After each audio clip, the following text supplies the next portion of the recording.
हमारे समाज में कई धर्म के लोग रहते हैं, कई जातियों के लोग रहते हैं, कई समुदाय के लोग रहते हैं। हर धर्म जाति समुदाय की अपनी मान्यताएं हैं, अपने रीति रिवाज हैं और इन सारे जाति धर्म समुदाय के लोगों में बहुत सारी विषमताएं भी पाई जाती हैं। कई विषमताएं तो इस हद तक हैं कि वो मानव जाति को सार करती हैं। हमारी सरकारें लगातार कोशिश कर रही कि लोगों में समानता रहे, सद्भाव रहे, ऊंच नीच का भेदभाव खत्म हो, लेकिन ये भेदभाव फिर भी नहीं खत्म होता है। हमारे समाज में राजनीतिक भेदभाव है, फाइनेंशियल भेदभाव है, धार्मिक भेदभाव है, जातिगत भेदभाव है, लेकिन सबसे ज्यादा जो मानवता को शर्मसार करता है वो जातिगत भेदभाव है। क्योंकि जातिगत भेदभाव के आधार पर कई जातियों का इस कदर बहिष्कार किया गया कि वो समाज की मूल संरचना से ही कट गए। उनका समुदाय ही अलग हो गया और वो पूरे समाज से अपने आप को अलग देखने लगे।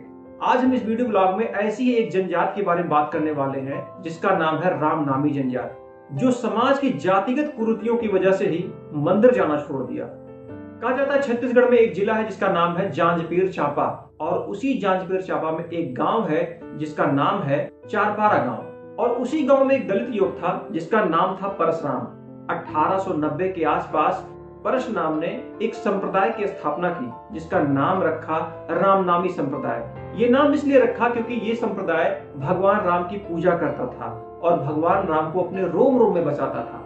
जब ये संप्रदाय भगवान राम की पूजा के लिए, उनकी स्तुति के लिए मंदिरों में जाया करता था तो वहां पर बैठा सवर्ण समाज ऐसा करने से उन्हें रोकता था और उनको कई बार हिंसक झड़पों का भी सामना करना पड़ता था, जिसकी वजह से वो मंदिरों में जाना बंद कर देते हैं। बीबीसी की एक रिपोर्ट में रामनामी समाज के राष्ट्रीय अध्यक्ष महत्तर लाल टंडन कहते हैं कि सवर्णों ने हमारे मंदिरों पर धोखे से कब्जा कर लिया और उसके बाद उसी मंदिरों में हम लोगों को नहीं जाने दिया।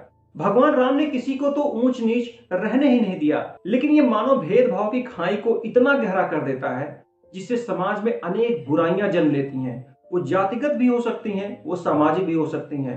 रामनामी समाज इसी जातिगत बुराई का शिकार हो गई, जिसकी वजह से वो समाज के मुख्य धारा से कट गई और अपने आप को बहुत ही अलग समझने लगी।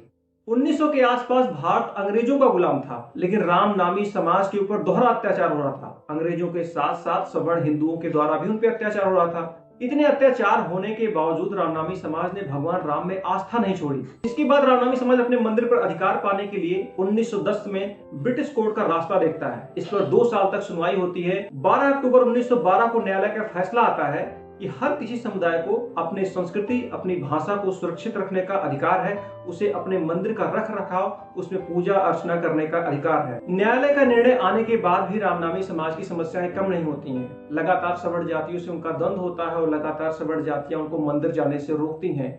इसके बाद रामनामी समाज ने मंदिर को ही त्याग दिया। उसके बाद रामनामी समाज ने कहा ना तो हमको मूर्ति चाहिए, ना ही मंदिर चाहिए, हम अपने राम को अपने शरीर में बसा लेंगे, अपने मन में बसा लेंगे। और इसी के बाद रामनामी समाज ने भगवान राम के नाम का टैटू अपने शरीर पर बनवाना शुरू किया। राइटर्स को दिए गए एक इंटरव्यू में 75 साल की रामनामी समुदाय की पुनई बाई ने कहा उन्हें पूरे शरीर में टैटू बनवाने में लगभग 18 साल का समय लग जाता है। जब बच्चा 2 माह का होता है तभी से टैटू बनवाने की प्रक्रिया शुरू होती है और पूरे शरीर पर टैटू बनवाते बनवाते लगभग 18 साल की उम्र हो जाती है। और उन्होंने बताया जो टैटू के लिए इंक का प्रयोग किया जाता है वो केरोसिन लैंप से निकलने वाली जो कालिख होती है उससे डाई बनाई जाती है, उसका इंक के रूप में प्रयोग किया जाता है। अगर हम राइटर्स रिपोर्ट की बात करें, 2017 की राइटर्स की रिपोर्ट है कि इनकी संख्या लगभग 1 लाख के आसपास है। प्रेजेंट टाइम में जो गुदना गुदाने का सिस्टम है, यानी कि जो पूरे शरीर पे ये टैटू बनवाते हैं, युवाओं में धीरे धीरे कम हो रहा है। रामनामी समाज का कहना है कि इस टैटू की वजह से हम लोगों को बहुत ही अलग दृष्टिकोण से देखा जाता है, समाज से बिल्कुल अलग देखा जाता है। इसलिए जो युवा हैं उनमें टैटू का चलन कम हो रहा है, लेकिन इस परंपरा को निभाने के लिए वो शरीर के किसी न किसी हिस्से पर टैटू बनवा लेते हैं, यानी कि भगवान राम का नाम अंकित करवा लेते हैं। लेकिन युवाओं में ये क्रेज कम होने लगा है, वो पूरे शरीर पर टैटू को नहीं बनवाते हैं। उसका रीजन है कि लोग उनको अलग ढंग से देखते हैं। रामनामी समाज जो कि भगवान राम में आस्था रखता है, जब उसके साथ इतना जातिगत अत्याचार होता है कि उसको मंदिर में जाने नहीं दिया जाता है, भगवान राम की पूजा नहीं करने दी जाती है, तो मंदिर के साथ साथ मूर्तियां भी छोड़ देता है। भगवान राम को अपने रोम रोम में बसाता है, अपने पूरे शरीर में बसा देता है और ये संदेश देने के लिए बसाता है कि हमसे आप मंदिर छीन सकते हैं, मूर्तियां छीन सकते हैं, लेकिन भगवान राम को हमसे नहीं छीन सकते। उनको हम अपने रोम रोम में बसा रखे हैं। हरि व्यापक सर्वत्र समाना, प्रेम ते प्रकट होत मैं जाना। मतलब राम राम कड़कड़ में बस, तो उस राम राम को हमने अपने शरीर में ही राम नाम को लिखाकर अपने शरीर हमें रामनामी समाज का बार बार नमन करना चाहिए। नमन करने का कारण ये है कि उनके ऊपर इतने अत्याचार होने के बावजूद ना तो उन्होंने भगवान राम में आस्था को त्यागा और ना ही सनातन धर्म को त्यागा।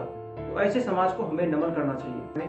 तो आज के इस वीडियो ब्लॉग में हमने आपको बताया किस तरीके से रामनामी समाज के ऊपर अत्याचार होता है, कैसे उनको मंदिर नहीं जाने दिया जाता है, कैसे उनको भगवान राम की पूजा नहीं करने दी जाती है, उसके बावजूद भी इनकी राम में इतनी आस्था रहती है कि भगवान राम को अपने शरीर के हर अंग में बसा लेते हैं, मन में बसा लेते हैं।